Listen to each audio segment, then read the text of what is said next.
Regular inspection of fuel tanks should be carried out to identify and correct potential problems that may affect the longevity and performance of the tank and the fuel burning equipment.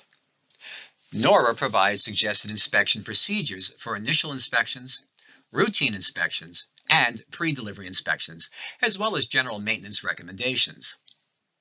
NORA's inspection checklists can be found on the NORA website, noraweb.org, and at the end of this course. NORA recommends that all tanks should be inspected and approved for delivery before the first delivery is made to a new customer or to a new tank. For above-ground storage tanks, an initial exterior inspection provides the opportunity to identify staining or wet spots which may indicate flaws in the shell and the seams, to observe impacts of corrosion on the tank and the piping, and to identify signs of defects with the related components. This may help avoid problems in making deliveries and helps ensure the fill is properly identified and the vent piping is adequate. Inspecting tanks before accepting a new customer also protects your company in those cases where the prospective customer is switching suppliers because their current company has recommended essential equipment upgrades that the customer does not want to have to make. And checking the tank for water should also be included whenever feasible. The tank in the picture is obviously not code compliant, and it poses a serious risk to people and property. The tank should fail an initial inspection and should not be left in service. Inspections of underground storage tanks is generally very limited. In addition to accessible components of the fill and vent piping, inspection of the fuel line piping inside the building is needed. NFPA 31 requires inspection of newly installed above-ground storage tanks. NFPA 31, 2020 version, 7.11.2 reads as follows. Following completion of a new installation, the tank and its piping shall be inspected for leakage during the initial fill and by a qualified technician. And if a leak is found, the tank or piping shall be repaired and retested. NORA recognizes that inspecting prior to the first delivery to a new customer with an existing tank may not always be possible because of customer unavailability or the unavailability of employees. In those cases, the inspection should occur as quickly as possible after the first delivery, and the delivery person should be alerted that the tank has not been inspected. The delivery person should perform as thorough an inspection as possible prior to delivering. The checklist for the initial tank inspection is designed to serve as a step-by-step guide for making a limited assessment of the tank. If this inspection identifies a potential problem, management should be alerted and a decision made on whether to notify the customer that the correction of the problem is required or if the replacement of the tank is required. Let's take a look at some examples of why NORA believes that initial inspections are so important. Why would anyone want to deliver to a tank unseen? This tank already has a problem. Delivering additional fuel can make the problem more serious than it already is.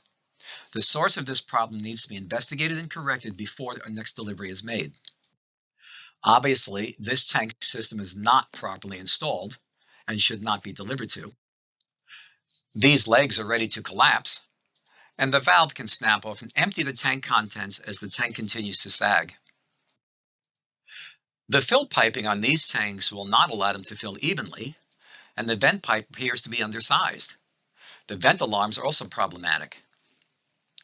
These tanks should not be filled until the piping is corrected. Depending on the age of the tanks, it may be best to recommend replacement rather than asking a customer to invest a substantial amount of money to correct the situation. There are a number of problems here. First, it appears that the tank top piping is leaking. Also, copper piping is not approved for fill or vent piping. And when tanks are cross-connected, one tank can be pressurized to fill a second. The second tank, however, cannot be pressurized to fill another. For more information on cross-connecting tanks, see Section 8 of the 2011 or later edition of NFPA 31. Radiator hoses and no-hub couplings are not approved as tank fittings. They will lead to spills and they must be replaced. Now, these tanks are positioned near sump pumps. The filter for the tank on the left is directly over the sump, and a drip or leak from the filter can cause an environmental issue. The tank on the right did leak. Notice the vent pipe. It's clearly undersized. A technician performing an initial inspection should notify the customer that the vent is undersized and that having the tank right at the sump is not advisable. According to Granby Industries tank instructions, above-ground storage tank's legs should be no longer than 12 inches. Longer legs can cause the tank to be unstable.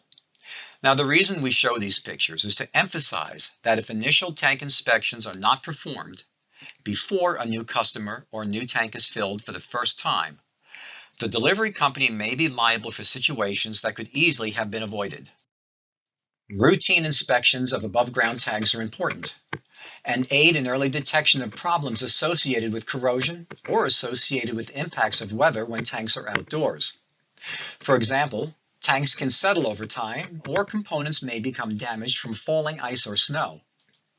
While these inspections may not be as rigorous as the initial inspection conducted when accepting a new customer's tank for delivery, routine inspections help detect changes in the tank condition and problems that may have begun only recently. The inspection of accessible components of underground tanks is important. Defective fill risers, adapters, caps, and gaskets can provide means for water ingress. Vent caps and the vent pipe risers present additional points of water ingress and should be inspected to the extent as possible. Above-ground tanks should be evaluated to determine if the fuel line configuration or the tank pitch are such that the water can accumulate in the tank undetected. In these cases, routine tank inspection should include checking the tank for water if practical. Routine inspections afford the opportunity to find and correct problems with fill pipes, vent pipes and caps, tank legs, fuel lines, tank gauges, tank bottoms, etc. Many of these problems can be easily repaired or remedied, preventing releases which can cause financial, environmental, and customer relations problems. A sample routine inspection form is available on the NORA website, in the NORA tank manual, and at the end of this course. NORA recommends that routine tank inspections be conducted as an integral part of the equipment preventive maintenance tune-ups. Fuel delivery personnel should perform a brief visual inspection before and after each delivery. While this inspection isn't normally documented, it is important that the fuel driver understand the need to verify addresses and to check tank components accessible from the fill location for obvious defects before and after delivery. A delivery report, only to be used when defects are discovered, is available at noraweb.org, in the NORA tank manual, and at the end of this course. With buried tanks and basement tanks, some of these recommendations may not be practical. For example, only those components outside would be inspected when the tank is located inside a home or building.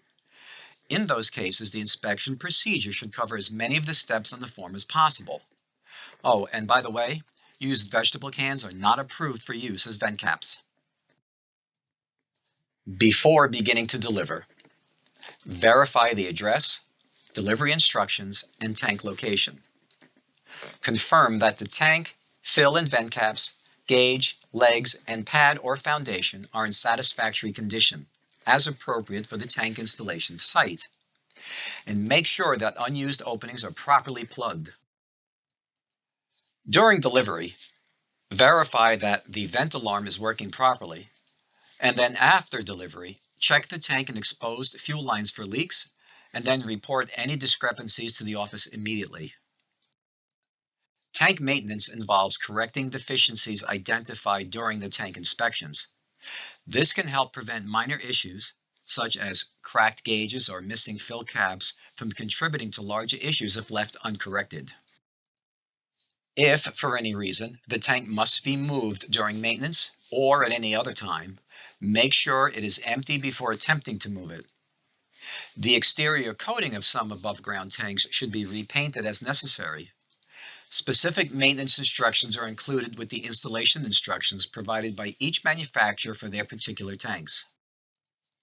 With a properly pitched above-ground tank with a bottom fuel feed, water will normally flow from the tank and be collected by the filter. For improperly pitched above-ground tanks, or tanks with top draw fuel lines that are not piped with a bottom draw off, check the tank for water by applying water-finding paste to a tank stick and inserting it to the bottom of the tank. If a situation is encountered where a plug or a gauge needs to be removed to measure the tank, great care is required to be certain the tank top is maintained leak-free when service is completed. Certainly, in cases where the presence of water is identified during heating equipment servicing, checking the tank for water is an appropriate next step. However, above-ground tanks that have top draw fuel lines or are improperly pitched can store an amount of water without it becoming evident when equipment servicing is performed. As we discussed earlier, water can accelerate the formation of sludge and lead to service issues. A good tank maintenance program to monitor and address the accumulation of water in tanks is essential for maintaining fuel quality and should be part of a comprehensive maintenance program. For most underground storage tanks, gauging for water does not present an issue. Simply insert a tank stick with water-finding paste through the fill pipe. However, an underground storage tank that is not pitched towards the fill may contain water that can't be detected by gauging. Also, small trace amounts of water may not be possible to remove from underground storage tanks. Underground storage tanks are also susceptible to water ingress, which can lead to fuel quality and service problems. Most often, water identified in below-ground tanks is entered through defective fill components or vent components. Undetected, this water can contribute to sludge buildup in the tank. In rare cases, water ingress can be an indicator of a breach in the tank shell. Underground tanks installed in areas of elevated groundwater, less than 4 feet below grade, could be susceptible to water intrusion when the fuel level in the tank is low. Fuel suppliers should develop a procedure designed to investigate the cause of water ingress for any tank and to monitor for the reoccurrence of water ingress once water has been removed from the tank. Anytime the presence of water is identified in the fuel tank, regardless of location, it is important that the customer is notified. Any water found during an inspection should be removed as quickly as possible to minimize the damage to the tank, the filter, the fuel pump, and the system. Any water and sludge removed must be disposed of properly. But remember, removing the water is just the first step in the process. You must find out where the water is coming from and take action to prevent it from reoccurring. For STI P3 tanks, also commonly known as STIP 3, the P3 indicates the tank has 3 levels of protection. STIP 3 tanks require additional maintenance not required for other tanks. In addition to periodically checking for and removing water in the tank, the anodes installed on the STIP 3 tanks must be tested upon installation and in 3-year intervals. These tests can be performed quite easily by trained individuals. A list of individuals certified to perform this test is maintained by the Steel Tank Institute to aid tank owners in locating qualified testers. There is no clear consensus regarding if and or when fuel tanks should be cleaned. Condensation, sludge, and rust accumulate in tanks and cause serious operational problems, yet the debate continues on the best means to address these problems.